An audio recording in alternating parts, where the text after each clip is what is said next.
Guys, I'm just gonna quickly make this video because this is another thing that I feel like nobody really talks about, and this is how agency workers get treated, whether it's warehouse agency, whether it's care agency, whether it's nursing agency, whether it's hosting agency, waitress agency. Nobody talks about how agency workers get treated. I feel like sometimes when you go into this agency work, you go out for different reasons. There's different reasons people go for agency work. Maybe because you have a baby, maybe because you have other things going on, maybe because, because of health reasons, maybe you have to be at the doctor's 2, 3 times a week or 2 times a week, and you can't do full time because of your health. There's other reasons. Maybe you're studying. That's why people go into agency work.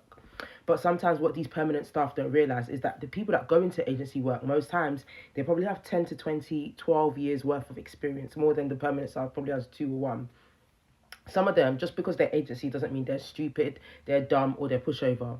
Another thing permanent staff don't realize is that agency workers, most times, these are people that have master's degree, BA degree. They come with two, 3 degrees, 1 degree, but because of life, they had to choose that route, or maybe getting work is difficult.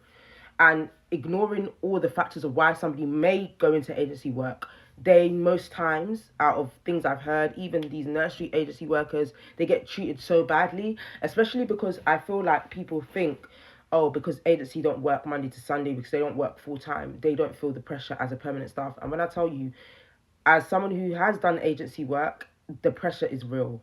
The hard work is real. You're standing at the same time as the permanent staff. That you don't get anything different, maybe less paperwork depending, but most times when there is paperwork, this is what the paperwork is not even, when I personally, from what I've seen, the paperwork isn't that stressful. Once you train the staff to know what they're doing, the paperwork isn't really that stressful. The using iPads and all of that isn't really that stressful as standing up and actually doing the physical work. And I feel like because permanent staff, they feel like they do more, that's why they treat the agency staff badly. I've heard so many stories. I've seen so many things.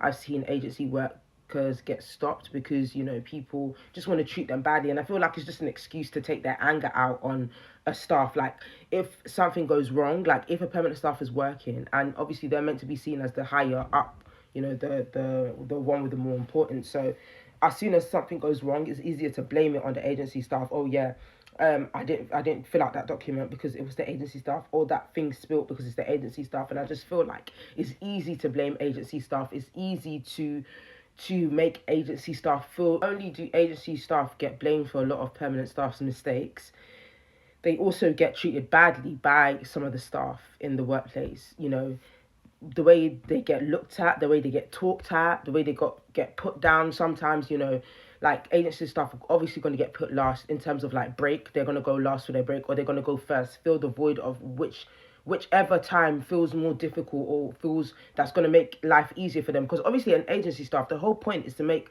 permanent staff life easy, but they don't understand. Like, agency staff will do as much cleaning as permanent. And most times I've seen, sometimes even me as someone who's done agency, I feel like I've done more work than actual permanent staff.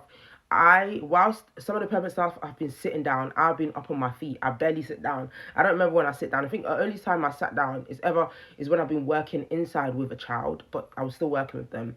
But most times, even like when you're inside a work setting as an agency staff, sometimes most of these agency staff were doing more work than the permanent staff. We're on our feet, we're helping out.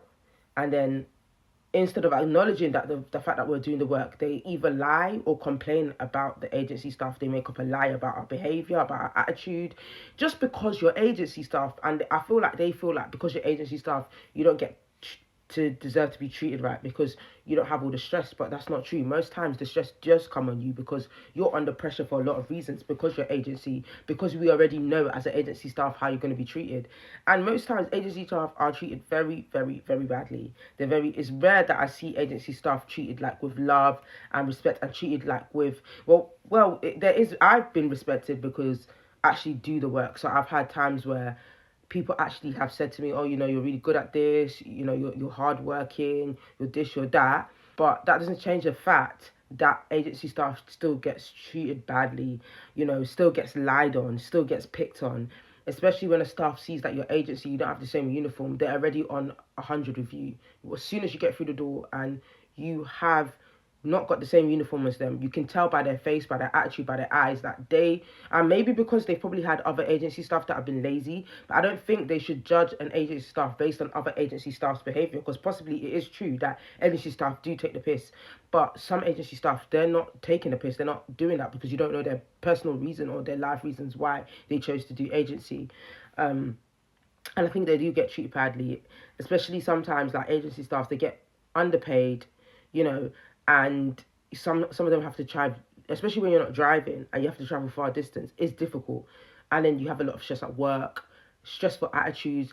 Most of them don't want to work in teams with you. They kind of just like leave you to do it. Like, you come into the workplace, maybe it's your first time in that building, and they kind of just like walk off. They don't like give you proper instructions or tell you what to do, and it's just like, okay, even if we are experts or have years of experience, it's still supposed to give us proper instructions and let us know this is what you'll be doing today, this is where you're going, this is what you're supposed to be doing, this is where this person is, this is. And it's just like, how can somebody be an agency staff, they walk in, you permanent staff, you've probably been in that building for 1 to 5 years, so you know everything well, you know all the buildings well, you know everything well, you know the organization's policy well. But as an agency staff, whether or not, yeah, you come in with skills of experience, you're expected to know what to do, which is fine. But whether you, even if you're expected to know what to do, like, companies should still let you know, okay, this is our policy, this is this client's needs, this is that client's needs, this is what you need to do, and this is where you need to go. One piece of proper real life information will make the agency staff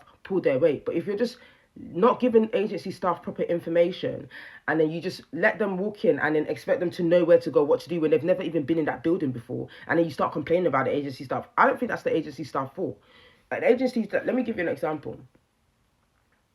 A care home setting, or should I say nursery setting? Okay, a care home setting. If a agency staff has experience in care, but it's their first time in that home, and then the agency staff walks in, and then you're like, hi, I'm so and so, blah blah. They're like, all right, okay. But you don't know if the residents have allergies, you don't know who's who in what room, and they just say, okay, you have to go to so and so, and it's like, you're telling me to go to so and so. I've never been in this building before. I don't know like what room so and so is in. You're supposed to show them this. This is how many residents are in this building. This is where this is. This is where that is. This is the company's policy. This is how we do things here. But I feel like things are just not done justly. Like, they just rush, expect you to know. And when things go wrong, they blame it on you. But it's like, how is it your fault when they're not giving you proper information? And it's got nothing to do with being smart or having. It's not got nothing to do with being smart or knowing what to do. It's real life common sense. It's real life common sense. It is real life common sense. It's like, imagine doing a housing view and the landlord just throws you in. Okay, this is the house. You're like, okay, where's the toilet? Where's the garden? Where's everything? Like, it's common sense. So I feel like a lot of agency staff get treated badly for just purely the fact, not because they're human beings and they have emotions or whatever, but just because they're agency. And I just think that's wrong.